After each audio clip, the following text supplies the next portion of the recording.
del que vamos a hablar es vivir el día como si fuera el último día de tu vida. Y hay dos corrientes. Una, la que dice, tienes que hacer las cosas como si mañana te fueras a morir, como si mañana ya no estuvieras aquí. Y se supone que esa es una motivación para que hagas las cosas bien, porque mañana pudieras no estar. Entonces lo que hagas hoy día va a tener o no trascendencia. Esa es una línea. Pero hay otra línea que dice, no, si mañana te vas a morir, hoy día bebamos, hoy día hagamos lo que sea, hoy día me pierdo. Entonces hay dos estilos de vivir tu día como si fuera el último día. Sin embargo, nosotros vemos la muerte como quizás algo lejano. Es como si creyéramos que somos inmortales. Y yo les pregunto a ustedes, ¿ustedes ya le dijeron a sus hijos cómo quería que fuera su entierro? Ay, no, yo que voy a hablar eso con mis hijos, eso es ponerlos tristes. No, nosotros sabemos que vamos a morir, porque yo les pregunto, aparte de saber nosotros como pueblo de Dios que Jesús va a venir, ¿de qué cosas nosotros podemos estar seguros? De absolutamente nada que no sea el hecho de saber que nos vamos a morir y de que Dios va a venir, de que Jesús va a venir. Pero de ahí el resto de las cosas, si tú crees que no te van a robar, si tú crees que estás en una casa segura, si tú crees que no te va a caer el virus, todo es posible y nada es seguro. Entonces, ¿qué estamos haciendo con nuestras vidas? ¿Estamos realmente viviendo como si fuera el último día de la vida? Porque yo te digo una cosa, no se trata de que estoy enfermo, puedo estar enfermo y tener más vida que el otro que está saludable. Ni siquiera se trata de cuestión de edad, porque puede morirse primero el que es más joven. Entonces, ¿qué sucede? ¿En qué estamos empleando el tiempo? Entonces nos vamos a ir a Efesios. ¿Qué nos dice nuestra Biblia en Efesios? A mí estos libros chiquitos de la Biblia como que se me pierden cuando se trata de buscar. Efesios 5, 15 y 16. ¿Qué nos dice? Mirad pues con diligencia cómo andéis, no como necios, sino como sabios, aprovechando bien el tiempo, porque los días son malos. Yo les digo algo, cuando ustedes, nuestra memoria a veces nos juega sucio, cuando ustedes recuerdan cosas que les sucedieron cuando eran niños o cuando eran jóvenes, y esas cosas que recuerdan les causa dolor, quiero decirles que ese dolor significa que no las hemos perdonado. Y nosotros tenemos que vivir como si mañana fuéramos a morir. Y si nosotros no hemos perdonado, Dios no nos perdona, porque para que Él nos perdone, nosotros debemos perdonar primero. Entonces, a ver, ¿cómo es eso? A ver, ¿qué pasó? A mí de niño me hicieron eso y ahora resulta que porque me duele, ahora yo no me voy a salvar. Pues sí, porque debemos entender que ni una hoja de un árbol se cae si no es la voluntad de Dios. Y que todo aquello que te pasó en la vida, que te causó dolor, va directamente relacionado con el propósito por el cual tú existes. Entonces, si pasó algo con mi padre, si pasó algo con mi esposo, si me pasó algo de niña, es porque era necesario aprender una lección que solamente podrías aprender con ese suceso. Entonces hay un evento que mi madre en algún momento me preguntó, ¿eso te pasó? Sí, yo tuve abuso sexual de niña. En las 2 horas que mi mamá se iba al colegio porque se casó tan jovencita, pasó eso. Y bueno, ella se sorprendió, pero gracias a ese suceso, que les confieso que yo como que mi mente lo olvidó y lo volví a recordar cuando tenía como unos 38 años, gracias a eso yo tengo una intuición que Dios me da para poder detectar a la gente morbosa. Entonces, cada hecho doloroso en tu vida te trajo una lección. Entonces, cuando tu mente se acuerde de ese hecho doloroso, tienes que enfocarte en qué aprendiste y perdonar. Porque si te duele, cada vez que te duele algo que te hicieron, lo vuelves a sufrir te vuelve a doler, te vuelve a doler, te vuelve a doler. Perdonar es recordar sin dolor. Entonces, ¿a quién no has terminado de perdonar que cuando recuerdas te duele? Ese es un síntoma de que no has perdonado. Y te voy a decir algo. Si tú me dices en este momento gorda, bueno, creo que no, ya no, pero me afectaría. Si me dices gorda, entonces yo me siento mal. Y de ahí lo recuerdo 50 veces. Entonces, ¿cuántas veces me voy a sentir mal? 50 veces. Entonces ya no me siento mal, sino que me resiento. ¿Quién es responsable del resentimiento? Yo, porque yo soy la que está repitiendo ese hecho doloroso. Y si yo lo perdoné, yo tengo que perdonarlo de tal manera que ya no me haga daño. Orar por esa persona, porque el que hace daño, por más que se arrepienta, las consecuencias están ahí. Y centrarme en cuál fue la lección. Entonces yo les pregunto, ¿están listos para que este sea el último día? ¿Has realmente perdonado todo? Es más, ¿te has perdonado a ti mismo por las veces que te fallaste? ¿Por las veces que pecaste? ¿Por las veces que fuiste piedra de tropiezo? Y yo les digo algo con amor. Y voy a leer Primera de Timoteo 5:8.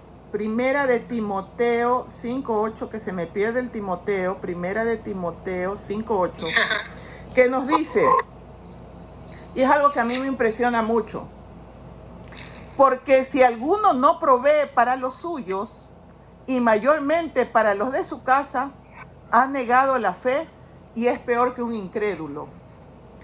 Y mis queridos pastores y mis queridas hermanas, es increíble como muchos de los hijos de los pastores desertan de la iglesia, porque yo algunos he tenido de pacientes, porque odian la iglesia, porque su papá y su mamá siempre estaban ocupados en cosas de la iglesia.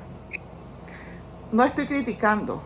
Lo que estoy diciendo es que el primer lugar es para Dios, luego la familia y luego el resto de cosas. Y ustedes pueden decir, es sencillo decirlo, pero miren, yo cuando se hacían las 12 del día, yo me paraba y yo me iba, porque mis hijas estaban pequeñas y si yo me quedaba más horas en la iglesia, mis hijas la iban a detestar, porque un servicio para niños que dura 4 o 5 horas, los niños terminan detestando la iglesia. ¿Saben cómo me decían a mí el correcamino? Terminaba yo de dar el sermón y yo me iba corriendo, porque yo no quería que mis hijas pensaran que habían perdido a su mamá porque su mamá estaba en cosas de la iglesia. Entonces, lo primero es Dios. Lo segundo es tu mujer y tus hijos. Entonces, parte, porque yo como mamá me he equivocado muchísimo. Parte de lo que nosotros tenemos que hacer es pedirle perdón a nuestros hijos si los lastimamos sin querer, porque ustedes pueden decir, ay no, yo estaba sirviendo en la iglesia, es que yo estaba en las cosas de Dios, bla, bla, bla, bla. Sí, pero de pronto tu hijo sintió abandono. Entonces, acercarnos a nuestros hijos y decirles, ¿sabes qué? Yo me equivoqué y perdóname si en algún momento te hice sentir que no me importabas, porque no pedimos perdón por lo que hayamos hecho. Pedimos perdón porque creyendo hacer bien, de pronto los herimos. Entonces yo les pregunto, ¿estamos al día con nuestros hijos? Nuestros hijos no van a decir, no papá, no mamá, no hay nada que perdonar.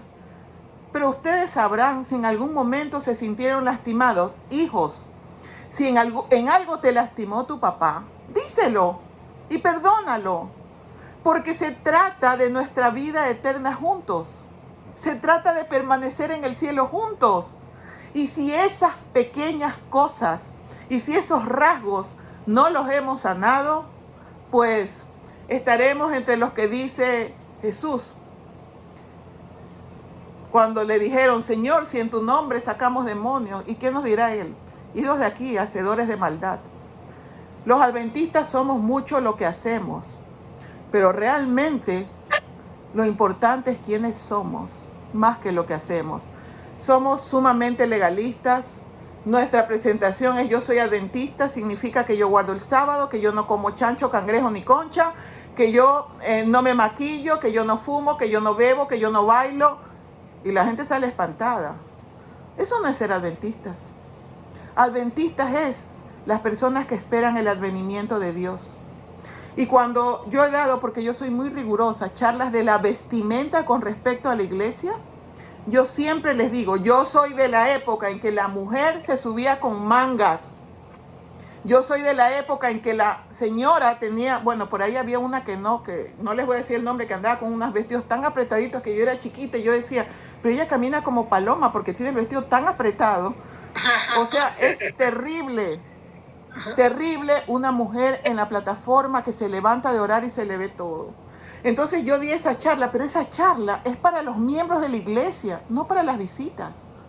Entonces tú le dices a una persona, vamos el sábado a la iglesia, pero ¿sabes qué? Tienes que ponerte vestido. Ella no va a querer ir.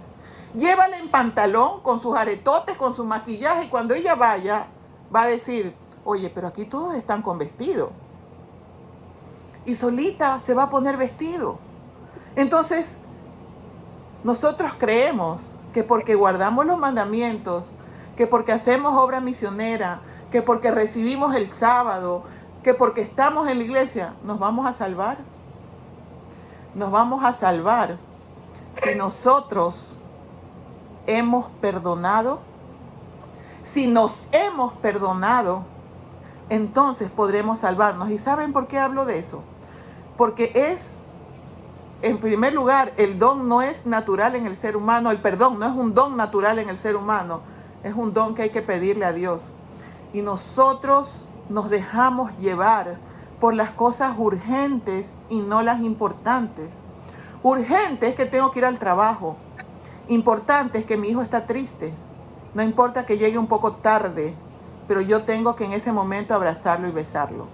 Ya le diste ese abrazo a tus hijos que te digan, ¿sabes qué? Mi papá o mi mamá con todos sus defectos sí que me amaban. Yo sé que Vicky lo ha hecho, porque Vicky cuando me mira a mí es tan amorosa. Yo he sentido tu amor, Vicky. Y a veces las otras personas sienten el amor y no nuestra familia. Estar aquí reunidos como familia, o sea, ya se dijeron, ya le dijo al pastor Buddy y al pastor Miguel Augusto, oye Miguel, te amo. Oye Buddy, yo también te amo. No es que son de la época en que decir te amo entre hombres era como raro. Entonces, te amo, hermano, yo también te amo. Oye, ¿te acuerdas cuando era pequeño y me hiciste eso? No, no me acuerdo, pero igual perdóname. O sea, tenemos que lograrlo. ¿Saben por qué? Ustedes son una familia muy importante. Y hay algo que se llama el modelaje. Entonces, los ojos de las personas, como me dice mi mamá, ahora sí que te tienes que portar bien, porque los ojos de las personas están en ti. Mejor era cuando eras perfil bajo. Y bueno, eso es verdad. Pero ¿saben qué? Dios nos dio un don, que es el don de la palabra. Y Dios nos va a tomar cuentas por eso. Debemos entender que nuestra mente nunca está en presente. La mente o evoca o futuriza. Entonces nos pasamos como pensando, recordando lo que ya pasó, que no existe porque ya pasó, o lo que podría pasar, que a la final no pasa porque nos morimos. Entonces, dejemos de pensar y sintamos. Por ejemplo, me levanto y me pongo a pensar, ay, tengo que ir al trabajo, entonces cuando llegue al trabajo, bla, bla, voy desayunando, voy conduciendo, no vi a nadie, pasó alguien, no lo vi porque yo estaba pensando cuando llegue al trabajo. Cuando llego al trabajo, ay, ahora la reunión que tengo al mediodía y estoy pensando en la reunión del mediodía. Y ya al mediodía estoy pensando, hoy, ¿a qué hora regreso a la casa? Nunca estoy en presente. Y eso es exactamente lo que no debemos hacer. Es más, me voy a atrever a decir algo de manera un poco cruda, no se me escandalicen porque ya somos grandes todos. ¿Sí se han dado cuenta cuál es el momento en el que no pensamos? El momento en el que no pensamos y solo sentimos es cuando estamos experimentando un orgasmo. Porque el que esté pensando mientras tiene el orgasmo no está teniendo un orgasmo. Entonces, en ese momento nosotros tenemos capacidad de crear vida. ¿Sí se dan cuenta que en el momento en el que tenemos un poquito de ese poder que Dios nos dio, es cuando estamos en presente. Y en presente no se piensa, en presente se siente. Entonces tú de pronto ves a alguien y sientes que le quieres dar una muestra de afecto y vienen todas las barreras y te aguantas. Eso inicial era lo que teníamos que hacer. Entonces nuestros pensamientos causan interferencia con lo que Dios nos quiere decir. Y muchas veces no escuchamos a Dios, sino a nuestros miedos y a nuestros prejuicios. En esto de vivir como el último día, yo recuerdo, les voy a contar dos cosas de manera particular y con eso voy a terminar mi reflexión. Una era el hecho de que yo me pasé mi época, ya después de los 16 años, discutiendo con mi papá. Yo me pasaba peleando con mi papá. Mi papá era un hombre, yo pienso que intelectualmente superior, y muchos de ustedes lo conocieron, Alejandro Martínez. Y yo me acuerdo que yo estaba enojada con él, para variar, estaba enojada con él. Y todo el mundo me decía, ¿por qué no vas a buscar a tu papá? ¿Por qué no vas a buscar a tu papá? Yo no quiero. Muy psicóloga, muy adventista, pero yo no quiero. Entonces me acuerdo que yo le dije a mi mamá, mamá, vamos a visitar a mi papá, porque mi mamá no estaba peleada con mi papá, el que estaba peleada con mi papá era yo. O sea, yo era la esposa ofendida, porque yo creo que me creí la esposa de mi papá. Entonces ese día que lo íbamos a visitar, mi mami me dice, no me siento bien. Y yo le digo, verás que donde le pase algo, tú no me quisiste acompañar. Entonces yo pensé, lo voy a ver el 31 de diciembre. Y me olvidé, lo hago después. Y el 2, ya me reincorporé el 2 a mi trabajo y sonaba el teléfono. Cuando me contacta mi prima y me dice, Marta, mi tío se ahorcó. No lo vi porque mañana lo iba a visitar. Seguramente yo pienso que si yo llegaba el 31, iba a ir de tarde, parece que él se ahorcó en la mañana. Entonces yo quizás lo hubiera visto, me hubiera subido por las escaleras al ver que no me abría a la puerta y hubiera visto por la cocina, lo hubiera visto colgado, porque era en la cocina donde él se suicidó. Pero también me puse a pensar, ¿por qué no fui? Sin embargo, me atormentaba mucho el pensar que quien se suicida pierde la vida eterna, pero Sansón se suicidó. Y Sansón está entre los personajes que se van al cielo. ¿Quiénes somos nosotros para decir quién se salva o no se salva? Y me puse a investigar en la cuestión de la muerte por ahorcamiento, y al faltarle el oxígeno al cerebro, el cerebro piensa mucho más rápido y los 10, 15, 20, 30 segundos equivalen a horas. Entonces yo estoy segura, yo tengo la esperanza de que mi padre tuvo tiempo de arrepentirse por lo que estaba haciendo. Porque ese sermón, mi mamá me dijo, escucha este sermón. Y era la respuesta a aquello que yo estaba buscando. Pero no lo fui a ver. Pasa el tiempo. Yo trabajo mucho con esto de que la culpa es un arma de Satanás para no dejarnos sentir la sangre de Cristo. Porque la culpa significa que yo no me perdono y yo pienso que sintiéndome culpable, entonces estoy pagando el precio, y eso no es así. Jesús pagó por mi pecado. Yo siento arrepentimiento y la culpa sirve para que eso que te sucedió sencillamente no lo vuelvas a hacer. Y bueno, mi esposo y yo nos enfermamos de COVID y él se puso grave en 3 días, se lo llevaron al hospital. Y cuando yo estaba acostada con él, yo oraba, yo le decía, Señor, yo clamaba a Dios, por favor, la vida de mi esposo, yo estoy sola aquí con mi esposo, ¿para qué me trajiste a Nueva York si solo vivimos solo los dos, Señor? Se lo llevan a mi esposo al hospital y mi esposo murió 13 días después. Yo le clamaba a Dios por su vida y yo leía los salmos donde dice, tú pide y Dios te dará vida. Y yo entendí que Dios le dio la vida, pero la vida eterna, porque lo purificó. Y mi esposo era un hombre de Dios. Mi esposo está dormido aquí al lado. Tengo el sofá donde está su urna con sus cenizas hasta que mis hijas puedan venir de Europa. Y yo doy gloria a Dios, porque si no hubiera sido por esto, créanme lo que es increíble porque yo puedo hablar con la gente de yo sé lo que es tener COVID y yo sé lo que es que se te muera un ser querido. ¿Y saben de qué me sentí culpable? De que yo oré cuando él estaba, y perdónenme si me pongo sensible, cuando él estaba acostado, yo cogí su mano y yo oré en mi mente, pero yo no me arrodillé al pie de su cama a que él escuche una oración. Lo hice en mi mente. Entonces, ¿para qué? Cuando venga voy a orar. Más tarde voy a orar. Ya mismo me arrodillo porque yo también estaba enferma y me había fisurado el tendón de la rodilla. Pero hermanos, cuando uno se quiere arrodillar, cuando tú te arrodillas, qué rodilla ni qué nada. Pero a mí yo soy perezosa para arrodillarme. Y no lo hice. Y no pude tener esa oración que él debía haber escuchado de su mujer amándolo y clamándole al Señor. Conclusión. La próxima vez que uno de ustedes está enfermo, se va a calar que yo me arrodille al pie de su cama y que ore. Porque debemos aprender. Pero yo te pregunto, ¿estás listo para morir? ¿Estás listo para que ahorita salgas de tu casa y te caiga un macetero en la cabeza, te mueras? ¿Ya le dijiste a todas las personas que las perdonabas? ¿Ya te perdonaste? ¿Ya perdonaste de verdad? ¿Ya está tu corazón en paz? ¿Ya puedes decir que has cumplido? ¿Ya cumpliste tu misión de corazón? Se los digo con mucho respeto. Al pasar los años nos creemos sabios y nos creemos que sabemos más que el resto. Pero nuestra grandeza es saber que somos chiquititos, que no somos nadie, pero que a la vez somos los hijos del dueño del universo. Gloria a Dios porque estamos en este momento conversando. Gloria a Dios porque tenemos vida.